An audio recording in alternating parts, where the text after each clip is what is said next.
calling a friend in another part of the world, finding a route by navigator, watching a movie online, searching for credible sources of information in an electronic library, remote control of a vacuum bot in your house. All these everyday activities are rather diverse, but have one thing in common, and that is space. Quite unexpected, isn't it? However, the most advanced level of these services is ensured by spacecraft, or, in other words, satellites. Thanks to these science-intensive machines at our disposal, we have space services helping us solve various types of tasks.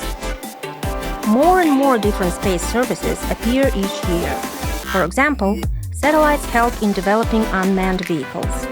Such vehicles require stable connection and reliable navigation. Satellites are the only method of getting in touch in areas where land-based communication is difficult.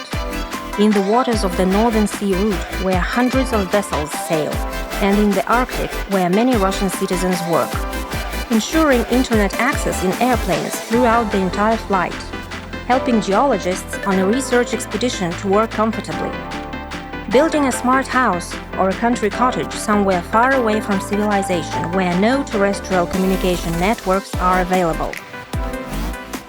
All of this has become possible today with the help of Internet of Things. This is just to name a few services provided by satellites nowadays. The majority of all Russian satellites are manufactured at RESHETNEV company located in Zheleznogorsk.